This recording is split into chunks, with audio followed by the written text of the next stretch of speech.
Bạn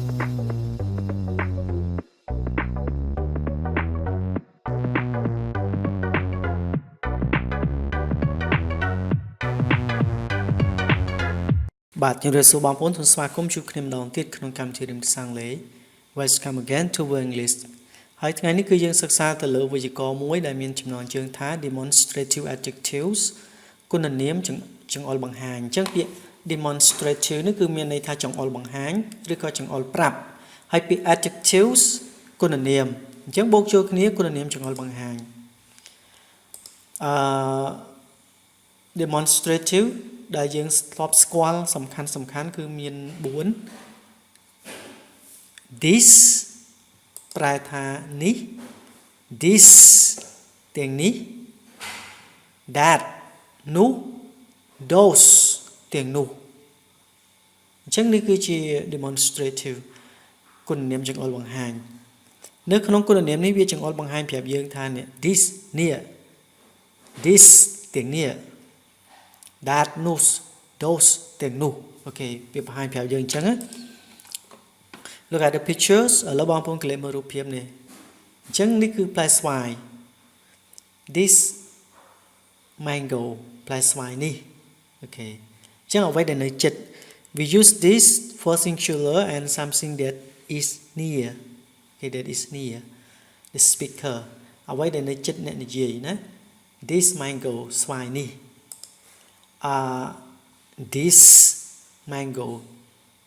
this mangoes ស្វាយទាំងនេះអូខេ that mango ផ្លែស្វាយនោះអូខេអញ្ចឹងអ្វីដែលនៅឆ្ងាយគឺយើងប្រើ that ហើយបើសិនជាមានតែមួយ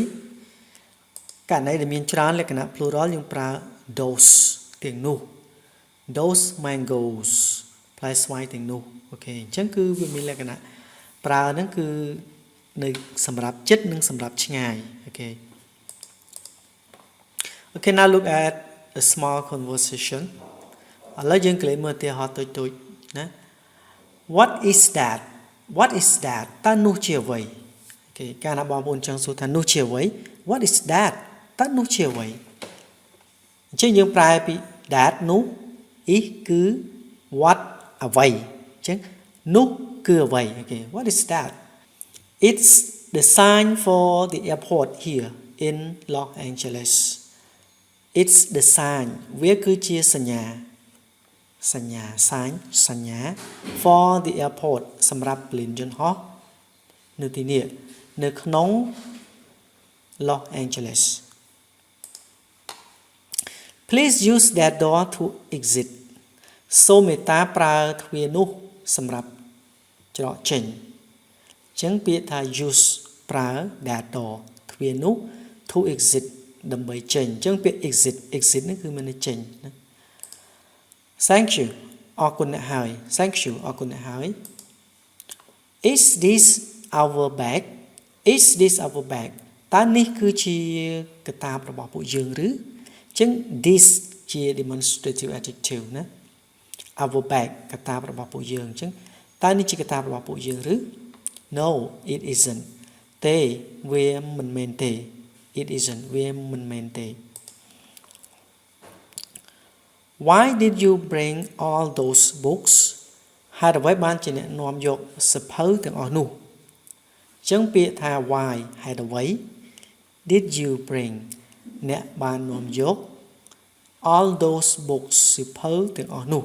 អញ្ចឹងពាក្យ those books សៀវភៅទាំងអស់នោះអញ្ចឹងពាក្យ those គឺជា demonstrative adjective ជាគុណនាមចង្អុលបង្ហាញ those នេះ I need them to study ខ្ញុំត្រូវការពួកវាដើម្បីសិក្សា need ត្រូវការ them ពួកវា to study ដើម្បីសិក្សា Can you help me carry this Can you help me តើអ្នកអាចជួយខ្ញុំកាន់របស់ទាំងនេះបានទេអញ្ចឹងពាក្យថា Can you help តើអ្នកអាចជួយ help ជួយ help me ជួយខ្ញុំ carry this កាន់របស់ទាំងនេះបានទេ I think I can only carry one of them I think ខ្ញុំគិតថាខ្ញុំអាចកាន់ត្រឹមតែមួយក្នុងចំណោមពួកវាប៉ុណ្ណោះអញ្ចឹងពាក្យ I think ខ្ញុំគិតថា I can ខ្ញុំអាច only តែប៉ុណ្ណោះ only carry មានន័យកាន់តែមួយ carry one ចឹង only carry one មានន័យកាន់តែមួយប៉ុណ្ណោះអស់ដែលនៃពួកវានឹង Are those your bags តើទាំងនោះគឺជាកាបូបរបស់អ្នកឬ Are those your bag តើទាំងនោះជាកាបូបរបស់អ្នកឬ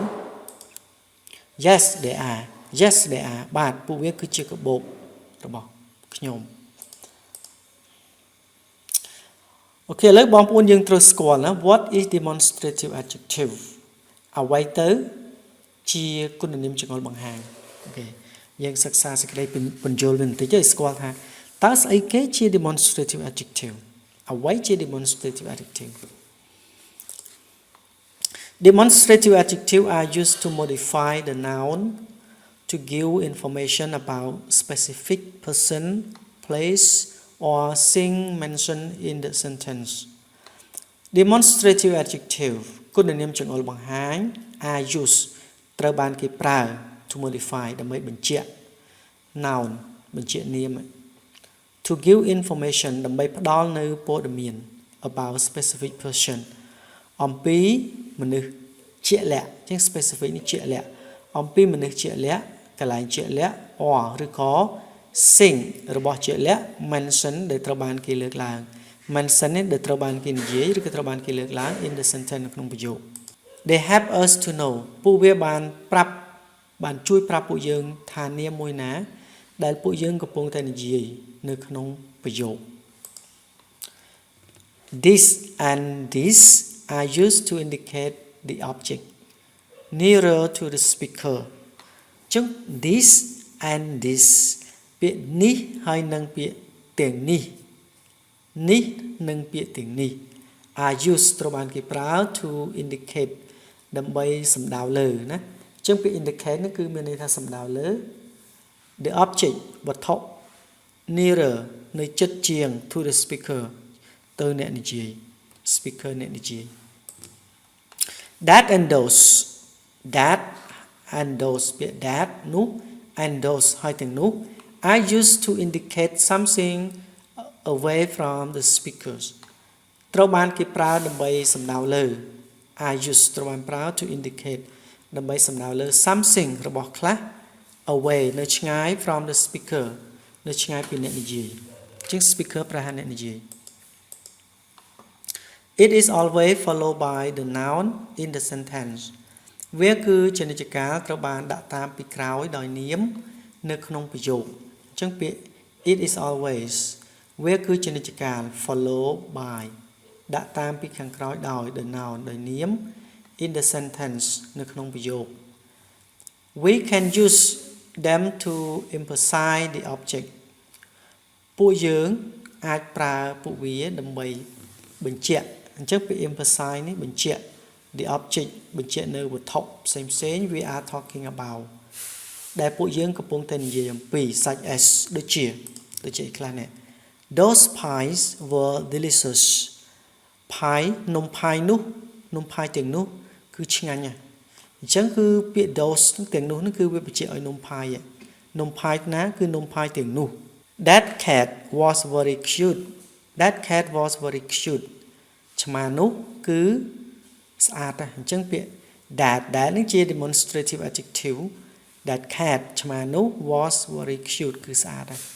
អញ្ចឹងឆ្មានោះគឺវានៅឆ្ងាយហើយមានតែមួយកាលណានៅឆ្ងាយហើយមានច្រើនគេប្រើ those plural of that This bag is not mine ដំបងវ័យនេះគឺមិនមែនជារបស់ខ្ញុំទេអញ្ចឹងពាក្យ bag នេះគឺ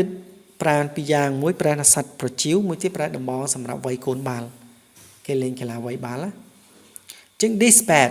ដំបងនេះ is not mine គឺមិនមែនជារបស់ខ្ញុំនោះទេចឹងគឺអ្វីដែលនៅជិតអ្វីដែលគាត់កាន់នៅដៃអ្នកនិយាយណាគេប្រើ this អ្វីដែលនៅឆ្ងាយប្រើ that These books are very interesting These books សៀវភៅទាំងនេះគឺគួរចាប់អារម្មណ៍អញ្ចឹងពាក្យ very interesting គួរចាប់អារម្មណ៍អូខេឥឡូវយើងចូលដល់ list of demonstrative adjective list ប្រែថាបញ្ជីនៃគុណនាមចង្អុលបង្ហាញ Following are common demonstrative adjectives ជាបន្តខាងក្រោមនេះគឺជាគុណនាមចង្អុលបង្ហាញទូទៅណាអញ្ចឹងពាក្យ primary singular form មានន័យថាទម្រង់ឯកវចនៈដំបូងមានន័យគេទម្រង់ឯកវចនៈដំបូងឬក៏សំខាន់ហ្នឹងគឺមាន this នេះ that នោះ later ពេលក្រោយឬក៏ខាងក្រោយ etc. លក្ខណៈ plural demonstrative adjectives គុណនាមចង្អុលបង្ហាញពហុវចនៈ this ទាំងនេះ those ទាំងនោះ etc. លក្ខណៈ Here are some example of demonstrative adjective នេះគឺជាឧទាហរណ៍នៃគុណនាមចង្អុលបង្ហាញ and their use in sentences ហើយនឹងការប្រើប្រាស់របស់ពួកគេនៅក្នុងប្រយោគ These shirts fit me very well អាវទាំងនេះសមនឹងខ្ញុំខ្លាំងណាស់អញ្ចឹងពាក្យ shirt ហ្នឹងគឺអាវ These shirts អាវទាំងនេះ fit me សមនឹងខ្ញុំ very well ខ្លាំងណាស់ Those jeans are very expensive Those jeans are very expensive ខោកាបូយទាំងនោះគឺវាថ្លៃអញ្ចឹងពាក្យ this ទាំងនេះគឺសម្រាប់អ្វីដែលនៅជិតពាក្យ those ទាំងនោះគឺសម្រាប់អ្វីដែលនៅឆ្ងាយ Those jeans ខោកាបូយទាំងនោះ are very expensive គឺថ្លៃThe former CEO of my company was Mr. Rogers អតីត CEO នៃក្រុមហ៊ុនរបស់ខ្ញុំគឺលោក Rogers អញ្ចឹង CEO នេះគឺមានន័យថាប្រធានផ្នែកមានន័យថាប្រធានប្រតិបត្តិណាប្រធានប្រតិបត្តិហើយពាក្យ former គឺអតីតអញ្ចឹង the former CEO អតីតនៃ CEO មានន័យប្រធានប្រតិបត្តិ of my company នៃក្រុមហ៊ុនរបស់ខ្ញុំ was Mr. Roger គឺលោក Roger អញ្ចឹងពាក្យ former នេះក៏ជា demonstrative adjective ដែរព្រោះវាបញ្ជាក់ឲ្យ CEO នេះ The latter option is good but costly ជំរើសនៅពេលក្រោយគឺវាល្អប៉ុន្តែវាមានតម្លៃថ្លៃអញ្ចឹងពាក្យ costly នេះគឺមានន័យថាមានតម្លៃថ្លៃហើយពាក្យ later នោះពេលក្រោយឬក៏ខាងក្រោយ option ជំរើសអញ្ចឹង the later option ជំរើសពេលក្រោយ is good គឺល្អ but costly ប៉ុន្តែមានតម្លៃថ្លៃ This is the best friend of mine This is នេះគឺជាមិត្តល្អបំផុតរបស់ខ្ញុំអញ្ចឹងពាក្យថា This is នេះគឺជា the best friend មិត្តល្អបំផុត of mine របស់ខ្ញុំ That dog is really sick and need care ឆ្កែនោះគឺឈឺខ្លាំងហើយវាត្រូវការមើលថែអញ្ចឹងពាក្យថា that dog ឆ្កែនោះអញ្ចឹងពាក្យ that នេះវាជា demonstrative adjective គឺចង្អុលបង្ហាញទៅលើសត្វឆ្កែប៉ុន្តែឆ្កែនេះគឺវានៅឆ្ងាយ This ក៏ចង្អុលបង្ហាញនេះគឺអ្វីដែលនៅជិតណា That dog ឆ្កែនោះ is really sick គឺពិតជាឈឺ really sick គឺពិតជាឈឺឬក៏ឈឺខ្លាំង I need care ហើយត្រូវការមើលថែ need care ពាក្យ care ហ្នឹងការមើលថែ This uniform I'm wearing is very neat and clean ឯកសណ្ឋាននេះដែលខ្ញុំកំពុងពាក់ហ្នឹងគឺវាមានរបៀបរបបល្អហើយវាស្អាតបាតអញ្ចឹងពាក្យថា uniform ឯកសណ្ឋាន This uniform ឯកសណ្ឋាននេះ I'm wearing ដែលខ្ញុំកំពុងពាក់ហ្នឹង is very neat គឺវាស្អាតវាមានបែបបទល្អពាក្យ neat ហ្នឹងគឺមានបែបបទល្អ and clean ហើយនឹងស្អាតបាទអូខេ That plane has to be landed 1 hour later យន្តហោះនោះត្រូវចុះចត1ម៉ោងក្រោយអញ្ចឹងបងប្អូនក្លែងមើលពាក្យនេះពាក្យថា that plane យន្តហោះនោះអញ្ចឹងពាក្យ that ហ្នឹងគឺជា demonstrative adjective ហើយអញ្ចឹង all away ដែលនៅឆ្ងាយណា away from the speaker has to be landed ត្រូវបានគេចុះចតត្រូវបានគេឲ្យវាចុះចត 1 hour 1ម៉ោង later 1ម៉ោងក្រោយ These clothes smell very dirty សម្លៀកបំពាក់ទាំងនេះគឺក្លិនអាក្រក់អញ្ចឹងពាក្យថា clothes សម្លៀកបំពាក់ this ទាំងនេះអញ្ចឹង this clothes សម្លៀកបំពាក់ទាំងនេះ smell ហ្នឹងគឺក្លិនឬក៏ធំក្លិនបើជា verb ធំក្លិនណាជា noun ក្លិន very dirty កក្រិចឬក៏កខ្វក់អញ្ចឹងកាលណាក្លិនកខ្វក់មានន័យថាក្លិនស្អុយក្លិនផ្អួរណាអូខេ This bag is full of eating materials for the long trip this bag កាបូបនេះអញ្ចឹងពាក្យ this នេះគឺជា demonstrative adjective កាបូបនេះ is full of eating material គឺពោពេញទៅដោយវត្ថុសម្រាប់ញ៉ាំអញ្ចឹងពាក្យថា eating materials វត្ថុសម្រាប់ញ៉ាំអញ្ចឹងពាក្យ material ហ្នឹងគឺមានន័យថាវត្ថុ eating material វត្ថុសម្រាប់ញ៉ាំ for the long trip សម្រាប់ការធ្វើដំណើរវែងឆ្ងាយ long trip ការធ្វើដំណើរវែងឆ្ងាយ Those shoes are very beautiful but too big for my feet those shoes ស្បែកជើងទាំងនោះគឺវាស្រស់ស្អាតប៉ុន្តែវាធំពេកសម្រាប់ជើងរបស់ខ្ញុំអញ្ចឹងពាក្យថា those shoes ស្បែកជើងទាំងនោះអញ្ចឹងពាក្យទាំងនោះជា demonstrative adjective are very beautiful គឺស្រស់ស្អាតណាស់ but ប៉ុន្តែ too big ធំពេក for my feet សម្រាប់ជើងរបស់ខ្ញុំអញ្ចឹង feet ជើង I have returned those books back to the library I have returned ខ្ញុំត្រូវបញ្ជូនត្រឡប់វិញនៅសៀវភៅទាំងនោះវិលទៅបណ្ណាល័យវិញអញ្ចឹងពាក្យថា return ហ្នឹងគឺយកទៅឲ្យគេវិញ